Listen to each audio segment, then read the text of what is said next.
Hello again, everybody. It's Scott Casper, Takedown Wrestling Media. Our coverage of the sport continues. We turn to the Nike hot seat today. We're going to install an 85 kilo E division rep from the Veteran World Championships. It's Chris Brown. Chris, how are you? I'm doing well, Scott. How are you today? Good morning to you, sir. I mean, we're talking to you in Boyd's, Maryland, which is what, right by Potomac. Pretty close to Potomac, Germantown, Montgomery County area. Yes. All right, and you're at the Bullis School where you are gainfully employed at admissions.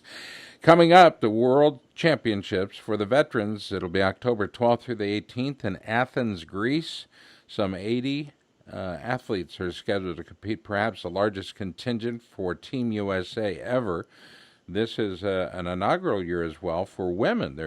Women are going to be competing for the very first time in the Veteran World Championships. I think it's kind of a cool year as we do a review and we conduct the conversations with some of the competitors. Are you excited?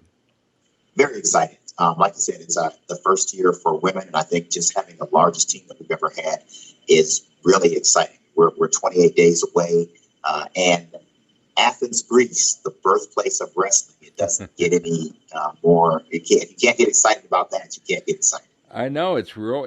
I think it's kind of romantic if you think about our sport the way I do. That its history is phenomenal, Right. and you get to go over with all your fellow wrestlers, and it's a bit of a homecoming, if you will. You mentioned Athens, Greece, the site of the first Olympics and the modern day Olympics as well. Chris Right. Brown, let's talk a bit about you. How long have you been wrestling?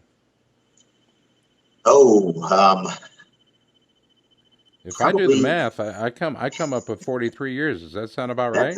that sounds about right. From high school, I started as a freshman in high school, and I've been doing it with a short break. I think after I got out of the military, I picked it back up again on the veteran circuit, and I've been going pretty strong the last 6 years since then. So yeah, definitely over 40 years, 43, 44 years or so. Yeah, so not just wrestling, but you've also been coaching. You coached at a variety of different levels: youth, high school, college, national, international, and world level, and you've been consistently contributing for the last 43, 44 years. First of all, thank you. Well, you're welcome, and it's what we do. I mean, I love our sport. I love giving back to our sport. I think coaching. The first time I got a chance to coach at the youth level was after coaching at a college level, after coaching the Air Force teams and the national, international level, and I found that perhaps the most rewarding. Those beginner kids, where it's like an empty cup, and you're just filling them with the joy of wrestling, and hoping that they will continue on through high school and maybe college and national world team. So that part of the journey has been fun. I apologize to our listeners if you think you're having some audio trouble. You are, but it's ours. We initiate the audio issues today. We're having some weather here in central Iowa where our studios are based. You mentioned the United States Air Force Academy. We're going to do our best, by the way. U.S. Air Force Academy, that's where you went. And you were under first year head coach Wayne Bachman. Talk about that. Absolutely. His first year at the academy was my freshman year, actually. In fact, we are still very close personal friends. I stayed at his house over spring break when we were doing some college visits, and we often joke about how he learned how to coach with our group, our freshman class, because he had basically just not too many years before that had just come off the wrestling circuit himself, a long, distinguished career of wrestling, and started coaching with the Air Force Academy in 1975, my freshman year after graduating from high school. And so I spent 4 years wrestling under him, and then spent another year as his assistant coach, waiting for my first duty assignment in the Air Force. Yeah, I find it interesting, too, that guys like Wayne Bachman didn't have a tremendous amount of success as a young person in the sport, but yet they stuck with it. And then look at the success he had as he became more senior in his years collegiately, and then, of course, post college. Wayne is a perfect example of a sport that can make you better if you stick with it, correct? I think so. And you're absolutely right. I think he had some college success, but he certainly had post college success on a major level at world I think he's been a Sambo, a Greco, and a Freestyle world medalist. One of the few people to have ever done that. And been on several Olympic teams, and coached several teams. Just a phenomenal athlete himself. Yeah, his style, and we're going to relate this to you in a moment, but his style really kind of lent itself to a variety of different disciplines, and I find that very unique. Your style really was, and for all intents and purposes, most of the military is Greco-oriented. Why do you think that is? Well, I think in the United States, obviously, as you know, we kind of start our kids off with the folk style, and then we change rules, and give them some high school rules, and we change again in college and do something different. And maybe we start now. I think the U.S. is doing a little better job of introducing freestyle and Greco to the younger kids. But back in the 70s and 80s, I think you were lucky if you saw a Greco match once or twice in the summer. The military, because we competed in the armed forces or inter-service championships with in the Olympic styles of freestyle and Greco, you were forced to learn that. So we had camps anywhere from a month long to some of the military teams have year-long camps where they're stationed all together, and they concentrate on the Olympic disciplines of freestyle and Greco. I think back in the early 80s, you saw clubs like out of New York and Minnesota that were starting to concentrate more on Greco. So we started to get better, and people started to kind of gravitate to that. And I think that the learning curve was certainly steeper, but because we did it more and became more comfortable with it, it was just something I think that we tended to dominate in at nationals for a number of years. So, like you said, some of the other clubs started picking it up and doing it soon. Kids started doing it at the high school level before the senior level games. We're talking with Chris Brown. He'll be competing at 85 kilos in the E division, and the divisions, by the way, at the Vet World Championships. The E division is significant to age groups. Okay, so Chris, how old are you now? I am 57. 57. So this E division would be 55 to 60 years old? Correct. I'll be 58 in November. But yes, that's that division. Okay. Well, a happy birthday a little early. Thank you. So we celebrate your past accomplishments as well as your current goals and objectives, but 12-time All Air Force Greco champion, 10-time All Air Force Freestyle champion as well. Just a tremendous history for you, sir. And I want to go back to 1988. And the basis of our conversation on your history really goes to the changes that you've seen in the sport of wrestling. 88 U.S. Olympic Finals trials. You finished 7th. The rules have changed significantly over the years. The leadership of the sport has changed significantly over the years. What, from your point of view anyway, has been the most significant changes, and are we in a better place today? Well, I think, like anything, change is good. I've seen a lot of different iterations of rule changes. I think my first Greco and freestyle matches in the armed forces were three-minute periods with a 1-minute break between each one. So a 9-minute match. And then I think we went to the 5-minute match, and then we had the 3 periods where you had the best 2 out of 3, and then we got to, I think, our current 3-minute, 30-second break, 3-minute period. So, and it's all been done to sort of enhance, I guess, the viewership. I think potentially the rules were changed for, I think the U.S. typically did better in the longer matches. We were typically better conditioned athletes, whereas the Europeans were a little bit more technical when it came to Greco. But all the changes I think are good. Whatever is going, it's kind of like this guy from Egypt that was at our coaches clinic last fall, and he said that it's all wrestling, freestyle, Greco, our folk style wrestling. It's all just wrestling. So at the end of the day, it's what you do on the mat within whatever time frame that match is supposed to be. Whatever the rules are, if it's a push out, if it's a wrestle out, if it's a clinch. So we grow. Like anything else, I think if we stay stagnant, we don't improve. But I think the changes have been okay. and they've all been to try to help the sport and just adapt and move on with those changes. Do you miss the magic show? Do you miss the ball grab? I do not miss the ball. The ball. I think that was I did not miss the ball. Who's in possession of all those bags? And I would burn them in a pile. Hopefully, they donated them to some children's orphanage so they could play, some game with them. I don't know. That was one of the changes that, unfortunately, just kind of went through. And as wrestlers, wrestling's about life lessons. That was just one of the life lessons. Was it fair? No. Will life always be fair? No. Was it a ball? Was it a red ball or a blue ball? Did the ref make the right call? And that's the lesson, teaching our younger kids that sometimes you get the call in life, sometimes you don't. So press on. Chris Brown, our guest, 85 kilo E division at the Veteran World Championships. It'll be taking place in Athens, Greece, October 12th through the 18th. He is a man of significant time in our sport, 44 years overall. He's been coaching, he's been competing, and the competition at the veteran level, or the senior level, if you will, Chris, has grown significantly around the world as well. It has. I think we're seeing more and more athletes that are coming back. I think there was a time when people kind of looked at the veterans, and it used to be called the masters, and say, well, it's just a bunch of old guys who are getting out there and rolling around and wrestling. And I thought that my first year going out to Finland as my first World Championships, and the guys come ready. They are people that are we've got former Olympians that are out there, former All-Americans, former world team members.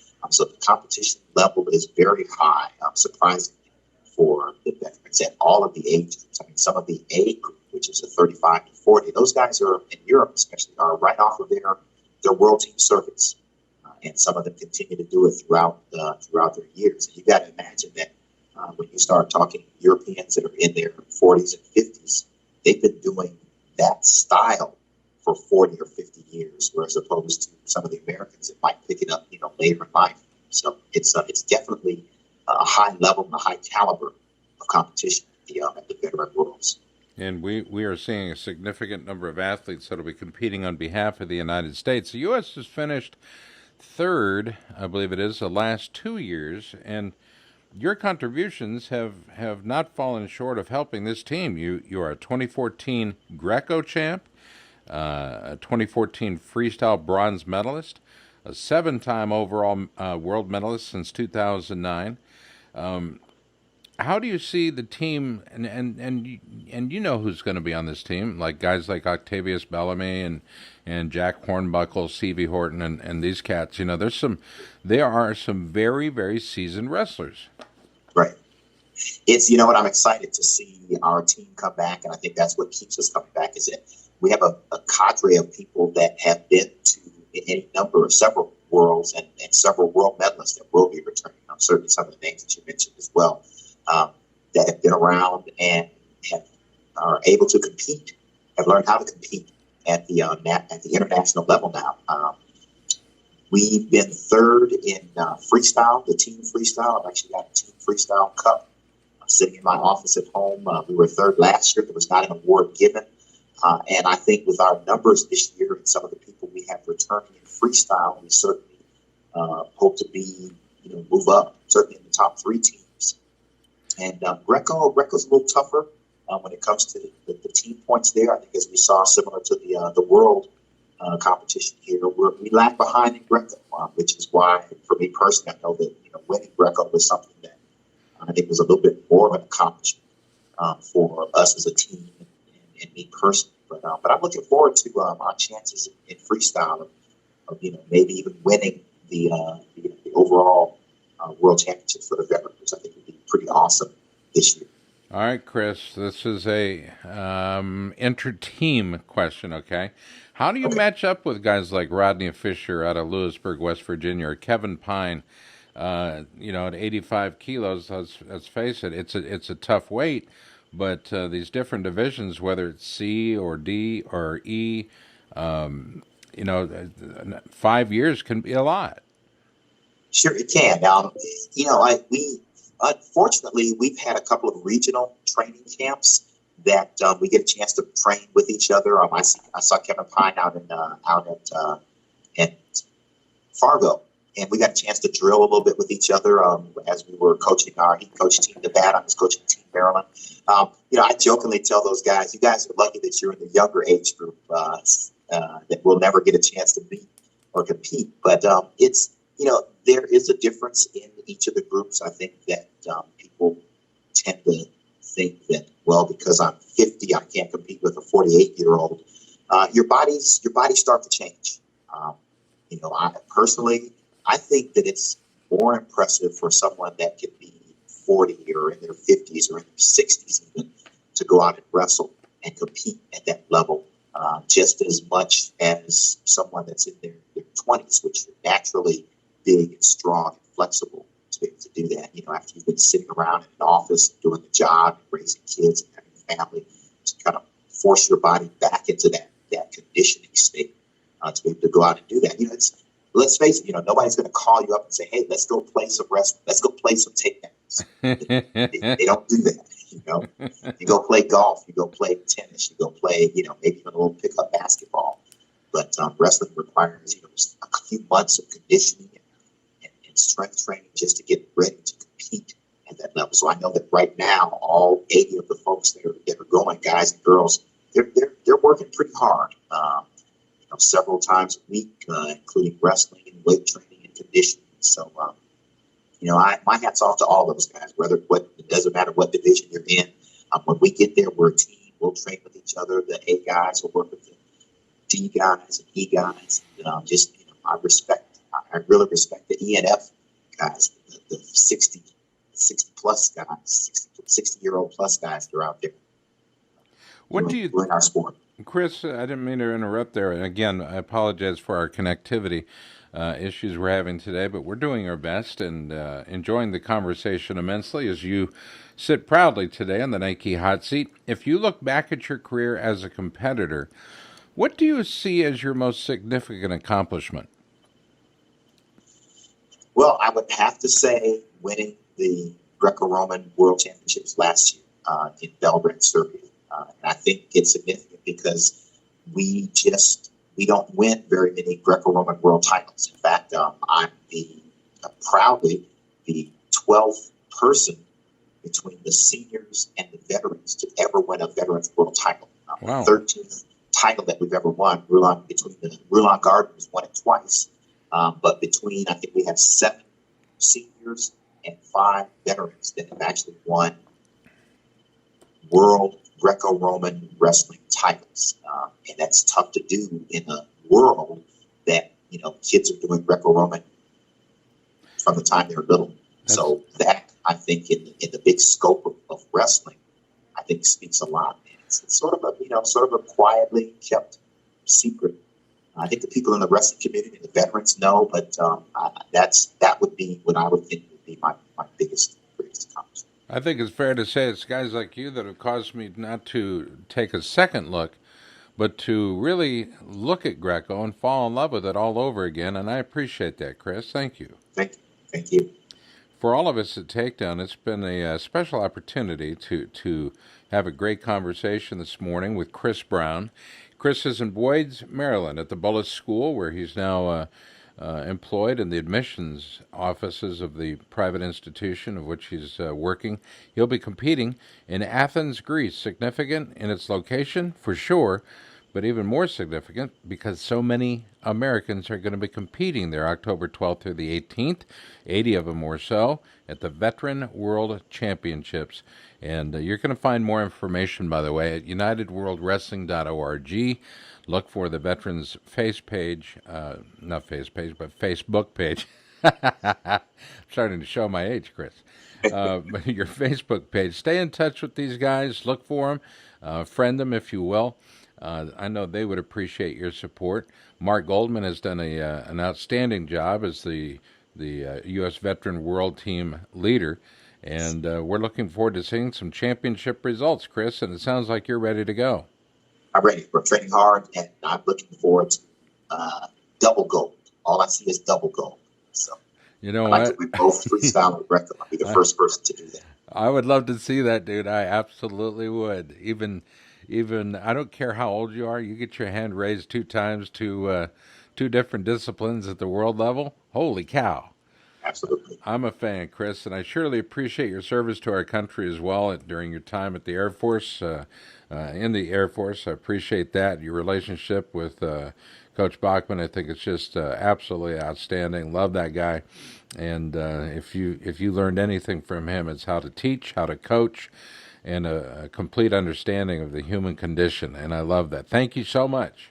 Thank you. Thank you for what you do for our sport and for highlighting the veterans. I think we've got a lot of neat stories that we're looking forward to them getting out there, being told, and sharing what our guys are doing on the mat for the veterans, and then on the mats in their local schools, and colleges, and state teams as well. So thanks Well, for telling our stories. we're only touching on the surface in the limited amount of time available. Some go longer than others. This one has been, I think, phenomenal in scope, over 20 minutes. Chris Brown has been our guest in the Nike Hot Seat. I'm Scott Casper. We appreciate you watching again.